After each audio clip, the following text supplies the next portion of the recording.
I want to go over a preacher curl that you can do at home or in the gym if a preacher curl machine is taken. This is sometimes called a Scott curl, depending on what magazine you read or what era you're from. But basically it's just a curl in shoulder flexion. So the way we're going to do this is you're going to position a bench at a 60-degree incline. Now this specific angle of 60 degrees is important, and I'll show you why a little bit later in the video. But to give you a reference, most benches go all the way up to 90 degrees. So 60 degrees is one notch from the top. So it's one notch down from 90 is around a 60 for most benches. It depends on what kind of bench you have, but basically we don't want it completely vertical. We want that slight angle. And what you're gonna do is I'm gonna show you without a weight first. You're gonna position your arm on the bench and we're gonna do a curl like this. Now, here's what most people do wrong on this curl. They position their armpit away from the bench here, and they start with their elbow off the pad, and then as they curl, they rock their body this way, and then they come back down and they dive their elbow into the pad. So they're rocking like this, basically ensuring that everything works in their body except their bicep. So we're going to do the opposite, and we're gonna isolate the bicep as much as we can and really make the bicep work. So let's talk about positioning. You're going to position your armpit, or the crux of your arm here, into this pad. And you are gonna slightly hover your elbow off the pad like this. I'd say about a millimeter or so from this pad. So I'm not diving my elbow into it. I'm slightly hovering off, like I could put a little bit of my finger in here. And you're gonna maintain that hover, and you're gonna tighten your bicep, and you're gonna squeeze all the way to the top. Now when you get to the top, don't let your elbow come off the pad. Keep that very slight hover, and then squeeze and hold. And then you're gonna control all the way back down, maintaining that hover, not letting your elbow dive into the pad. So you have to really actively maintain position during this curl, and that will destroy your biceps. So I'm gonna show you how this works with a weight. So this weight is trying to take my arm and push it and smash it into this pad, but I'm not gonna let it. So I'm doing that little bit of a hover. I'm gonna tighten my bicep first. I'm gonna really squeeze through the entire range. I'm maintaining that slight hover of the arm. At the very top, I'm not gonna let my elbow leave the pad. Maintaining that hover, I'm squeezing and holding at the top. And then as I lower, I'm gonna think about reaching out my arm like I'm reaching out this way. And that's gonna help me maintain that space between my arm and the pad as I lower.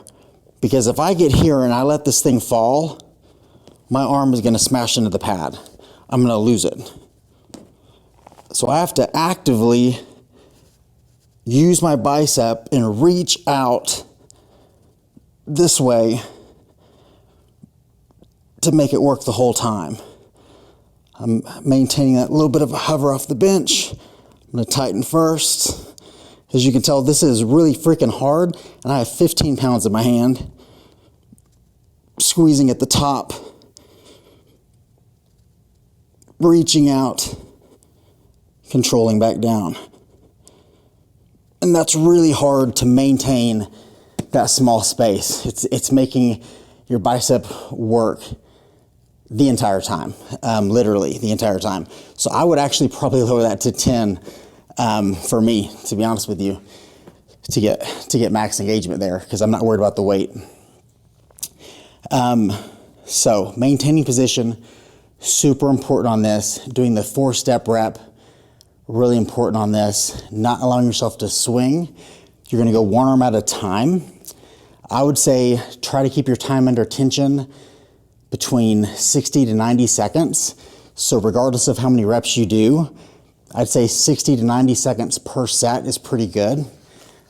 Here's something I want to show you. Let's say we didn't have the bench at 60 degrees.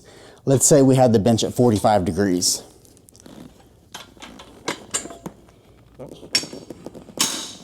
So if I had this bench lower, as I do my curl, can you see how the weight is directly over my elbow? So since the weight is directly over my elbow, there is no tension on my biceps at the top of the range. My bicep doesn't have to work because there's no moment arm on the joint. There's no load. That 60-degree angle makes it to where there's load the entire time.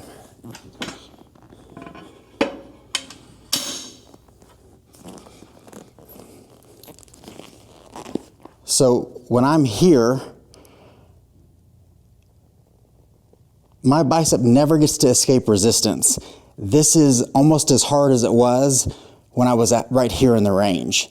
And this is why this thing is so freaking hard, is this 60-degree angle makes it to where your bicep is constantly loaded and having to work the entire time and produce tension. And that's the goal of exercise, right? The goal is to maximize challenge. It's to break down our muscles to build up our muscles. It's not about the weight. That was 15 pounds. I'm a decent sized person. That was really freaking hard. The challenge was created due to the setup of the exercise.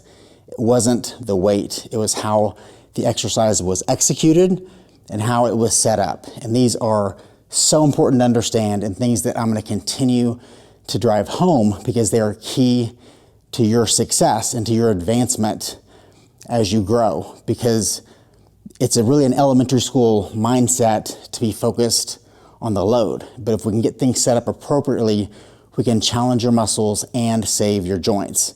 So another reason that bench is angled to 60 degrees is that since your bicep crosses your elbow and your shoulder, changing shoulder positions alters how the bicep contracts. So since you're flexed at the shoulder, that means that the long head of your bicep is pre-shortened, and then it's going to continue to shorten around the elbow the entire range. So it's losing its ability to contract rapidly because it's shortening around both joints. As opposed to, let's say you're doing a curl from neutral and your arm's at your side. Well, now your elbow is neutral here and you're neutral here. And as you flex around the elbow, you're staying relatively lengthened at the shoulder. And so you're not shortening around both joints. So that's just a difference.